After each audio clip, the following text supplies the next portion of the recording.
ચૈત્ર સુદ એકમ એ મરાઠી નવા વર્ષનો પ્રથમ દિવસ છે। આજના દિવસે મહારાષ્ટ્રીયન સમાજ ખૂબ વિશેષ માને છે। ગુડી પડવાની વર્ષ પ્રતિપદા તરીકે પણ ઉજવણી કરાય છે। ગુડી પડવાની આજે વિશેષ પૂજા કરાય છે, જે પાછળ એવી દંતકથા પ્રચલિત છે કે પ્રભુ શ્રી રામચંદ્ર 14 વર્ષનો વનવાસ ભોગવી લંકાપતિ રાવણનો વધ કરી વિજય થઈ જે દિવસે અયોધ્યા પાછા ફર્યા તે દિવસ ચૈત્ર સુદ એકમ હતો। અયોધ્યા નગરીના લોકોએ ઘરે ઘરે ગુડી તોરણો ઊભા કરી રામના પાછા ફરવાનો આનંદ વ્યક્ત કર્યો હતો। તે સંદર્ભે ગુડી પડવાનો આ તહેવાર દર વર્ષે ઉજવવામાં આવે છે। ગુડી પડવાને વર્ષ પ્રતિપદા તરીકે પણ ઓળખવામાં આવે છે। મહારાષ્ટ્રીયન સમાજ આજના દિવસે ઘરના આંગણામાં 5 પાંડવોની પ્રતિકૃતિ તૈયાર કરી તેની આસપાસ સુંદર રંગોળી કરવામાં આવે છે। ગામડાઓમાં આંગણામાં ગાયના છાણથી લીપીને તેની ઉપર રંગોળી તૈયાર કરાય છે। આ જગ્યાએ ગુડી એટલે કે લાકડી ઉપર ઊભી કરવામાં આવેલ છે।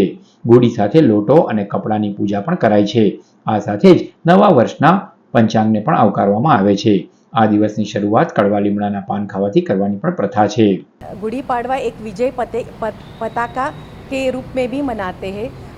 राम भगवान ने बाली का वध करके प्रजा को उसके अत्याचार से मुक्ति दिलाई थी और इसीलिए ये त्यौहार हम गुड़ी पाड़वा के रूप में मनाते हैं।